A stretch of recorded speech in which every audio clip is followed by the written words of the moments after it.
Shalom, Bapak Ibu dan saudara-saudari yang terkasih, jumpa lagi dalam Sikat Sabda Iman Katolik, Rabu Pekan Biasa kelima, 9 Februari 2022. Bacaan dari Injil Markus, bab 7 ayat 14 sampai 23.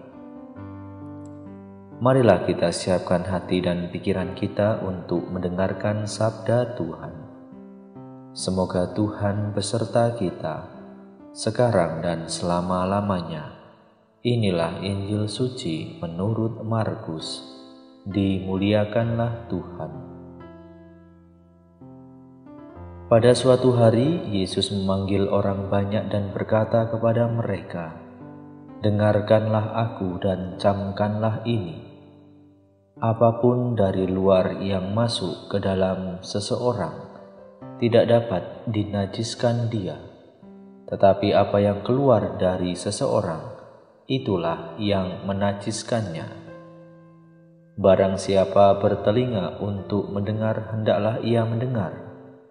Sesudah itu Yesus masuk ke sebuah rumah untuk menyingkir dari orang banyak. Maka murid-murid bertanya kepada Yesus tentang arti perumpamaan itu. Yesus menjawab, "Apakah kamu juga tidak dapat memahaminya? Camkanlah, segala sesuatu yang dari luar masuk ke dalam seseorang tidak dapat menajiskan dia, karena tidak masuk ke dalam hati, tetapi ke dalam perutnya, lalu dibuang di jamban." Dengan demikian, Yesus menyatakan semua makanan halal. Yesus berkata lagi, "Apa yang keluar dari seseorang, itulah yang menajiskannya.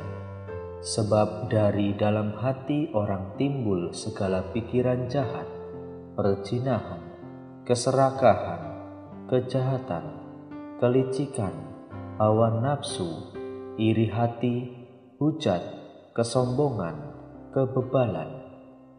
Semua hal-hal jahat ini timbul dari dalam dan menajiskan orang." Demikianlah sabda Tuhan. Terpujilah Kristus. Bapak, Ibu, dan saudara-saudari yang terkasih, renungan hari ini akan dibawakan oleh Suster Julieta Soares Ismail dari Timur Leste. Selamat mendengarkan.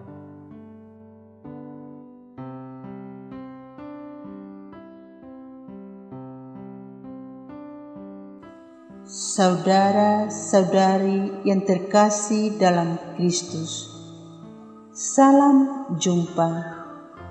Bacaan Injil yang barusan kita dengar, Yesus berbicara tentang apa yang menjadi sumber kenasihan.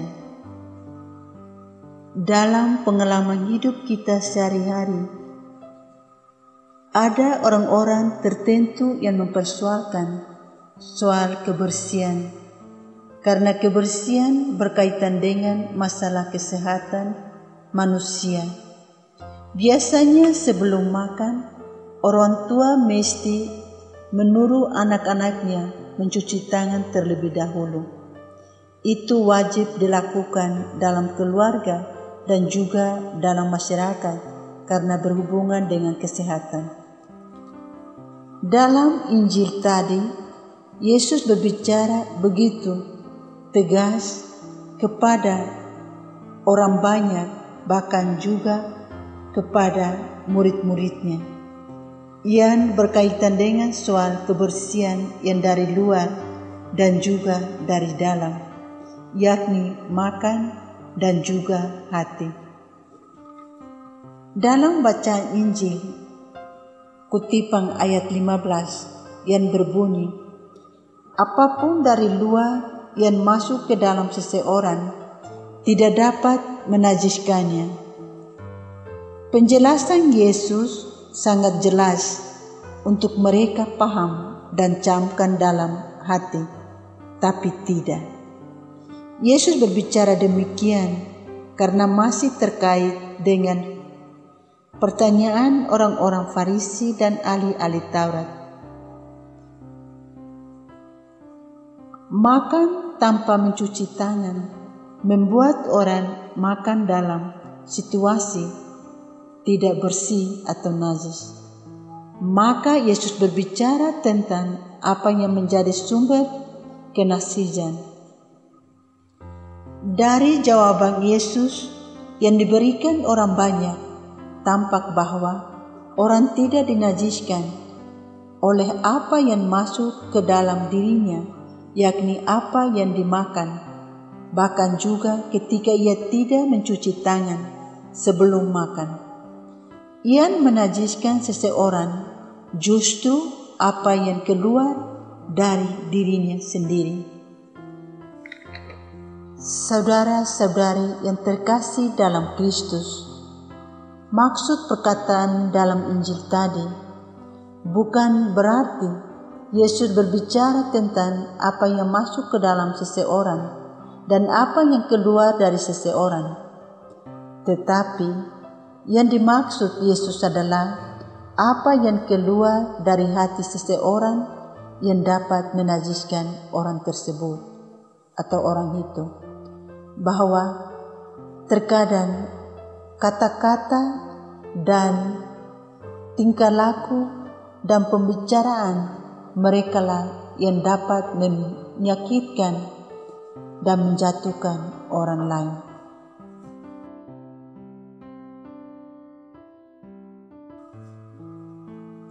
Dalam Injil tadi, Yesus juga mengingatkan kepada para murid-muridnya. Karena para murid-murid Yesus, mereka mengalami kesulitan untuk menangkap perkataan Yesus.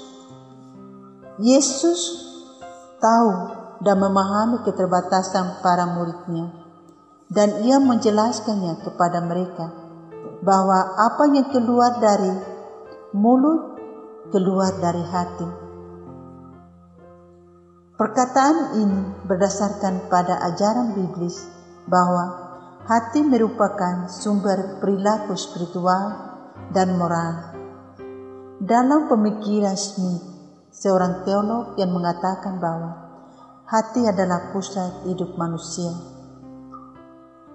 maka kunci ajaran Yesus ialah bahwa mentaati apa yang dinyatakan di dalam adat istiadat nenek moyang tentang kebersihan kultis tidak mengartikan kebersihan hati manusia. Maksud Yesus, kesucian hati tidak digantikan oleh kebersihan luar yang mereka usahakan. Oleh karena itu, ajakan Yesus bahwa mentaati aturan atau tradisi boleh, tetapi jangan kita melupakan kebersihan hati. Sebab kebersihan hati menjadi sumber segala kesucian. Tempat yang tertinggi kesucian atau kenasijan di hadapan Allah adalah hati. Yesus tidak menghilangkan perbedaan antara yang suci dan yang najis, sebagaimana yang ditetapkan oleh hukum Taurat. Yang dimaksud oleh Yesus adalah kesejatian, kesucian, dan kenasijan. Orang menjadi suci atau bersih atau menjadi najis bukan karena hal-hal yang berasal dari luar dirinya. Kesucian dan kenasijan mengalir dari sumber utama, sikap dan perilaku hidup seseorang, yakni hatinya sendiri. Saudara-saudari yang terkasih dalam Kristus,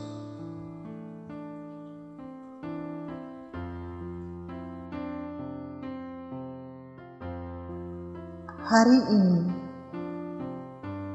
kita diajak Yesus untuk berhati-hati, karena di dalam hatilah mengalir segala kebaikan, dan dari hatilah juga mengalir segala kejahatan. Di dalam Injil ayat 20-23 yang dijelaskan oleh Yesus, dari dalam hati timbul rasa iri hati, kesombongan, dan lain-lain. Maka kata orang pandai, hati-hati memiliki hati. Memilih orang harus belajar untuk mengenalnya, yaitu hati, bukan kepandaian dan apa yang mereka miliki. Pesan Injil tadi mengingatkan kita untuk selalu menjaga sikap dan perbuatan kita, agar perbuatan dan tindakan kita tidak melukai hati Tuhan dan sesama kita. Kita selalu memperjuangkan kesucian hati kita agar selalu bersih. Jangan mengotori hati kita dengan rasa benci dan dendam. Suatu pertanyaan yang perlu kita refleksikan untuk membantu permenungan kita, yaitu, apakah saya sudah menjaga kesucian hati saya selama ini? Bagaimana saya menjaga kesucian hati kita agar dapat hati saya mendekatkan saya dengan Tuhan dan sesama? Kadang kita tidak menjaga pembicaraan kita. Seandainya belum, marilah kita mulai dari sekarang mencoba untuk menjaga hati kita masing-masing.